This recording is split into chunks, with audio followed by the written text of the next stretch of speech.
ख़वातीन व हज़रात की खिदमत में स्वीडन के दारुल हुकूमत स्टॉकहोम से आरिफ कसाना का सलाम पहुँचे। आज के व्लॉग में स्वीडन में होने वाले एक अनोखे एहतजाज के हवाले से आपको बताएंगे। और ये एहतजाज जो है वो स्वीडन के दूसरे बड़े शहर गोथनबर्ग में डॉक्टरों ने किया है। और एहतजाज जो है वो लंच ब्रेक की सूरत में है। उन्होंने कहा जी कि आज हम इकट्ठे मिलकर लंच करेंगे। ये सुनने में बहुत अजीब लगता है और इसका पस मंज़र भी बड़ा जो है वो दिलचस्प है। तो इसकी तफसील कुछ यूँ है कि स्वीडन का जो दूसरा बड़ा शहर गोथनबर्ग है, जिसे योतेबोरी कहते हैं, वहाँ पे शालगेंस का यूनिवर्सिटी हॉस्पिटल है।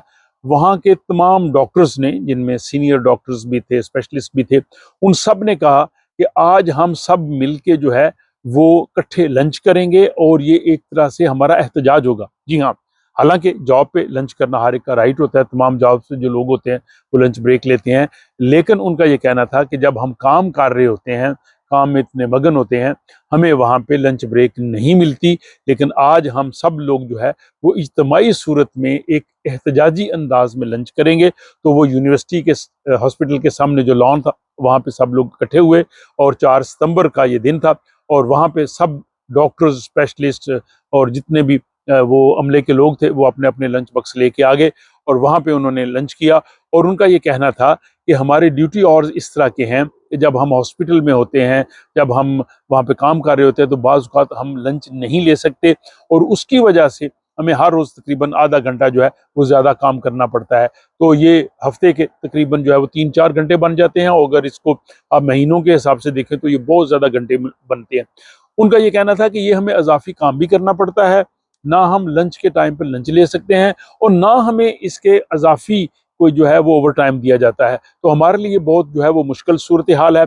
वहाँ पे जो डॉक्टर्स की यूनियन की जो प्रेसिडेंट थी, है ना, उनका ये कहना है कि अक्सर यूनिट पे डॉक्टर जो है वो अकेले होते हैं और वो अपना फ़ोन भी बंद नहीं कर सकते और ना वो लंच के लिए बाहर जा सकते हैं।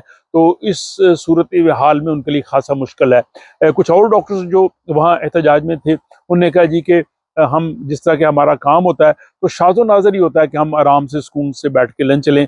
हम भाग दौड़ में होते हैं और बाज़ औक़ात हम कंप्यूटर के साथ जो है वो डाटा एंट्री कर रहे होते हैं, वहीं हम कोई जो है वो सैंडविच वगैरह खा लेंगे। तो हमारे लिए ये बहुत मुश्किल है। उन्होंने कहा जी कि इस सूरत हाल का हल निकलना चाहिए। जो कलेक्टिव एग्रीमेंट है यहाँ पे, इज्तिमाई मुआहिदा, उसमें लंच ब्रेक की बजाय हमें खाने के वक्फे का जो है वो ऑप्शन होना चाहिए मूल, ताकि हम जो है वो अपनी ड्यूटी भी पुरसुकून अंदाज से दे सकें और हम जो है वो लंच भी कर सकें। ये यहाँ स्वीडन में जो डॉक्टर्स और सेहत का अमला है, इन पे काम के औकात के हवाले से काफ़ी प्रेशर रहता है और अक्सर इस हवाले से जो है वो एहतजाज होते रहते हैं।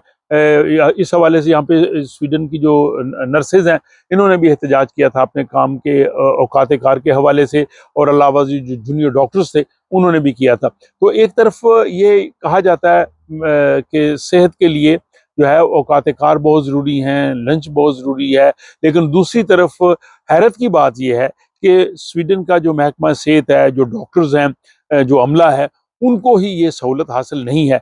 और या कुछ यूनिट्स ऐसे हैं जैसे शालगेंस का हॉस्पिटल का जो इमरजेंसी शुबा है, वहाँ पे उन्होंने कुछ इस तरह का अरेंजमेंट किया है।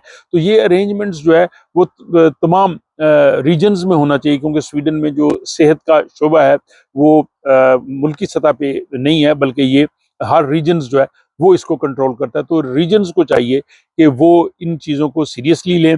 जो नर्सिज हैं, जूनियर डॉक्टर्स हैं या बाकी डॉक्टर्स जो हैं, जो इस चीज़ की शिकायत करते हैं कि उनके औकात कार जो है उनके लिए स्ट्रेस पैदा करते हैं या वो लंच नहीं कर सकते, तो इसका वाकई कोई हल निकलना चाहिए। तो उन्होंने कहा जी कि अगर इसका ये हल ना निकला तो आज जैसे हम यहाँ यूनिवर्सिटी हॉस्पिटल शालगेंस का योतेबोरी में एहतजाज कर रहे हैं, बाकी जगहों पे भी जो डॉक्टर्स हैं हॉस्पिटल्स में हैं, वो भी इस तरह का एहतजाज करेंगे। तो ये एक तो आप देखें कि एहतजाज का बहुत सुलझा हुआ अंदाज है।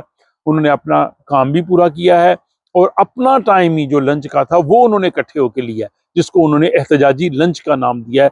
तो ये एहतजाजी लंच जो है, इसके हवाले से आपकी क्या राय है? क्या इस तरह का जो एहतजाज है, क्या उनके मकासद पूरे कर सकेगा?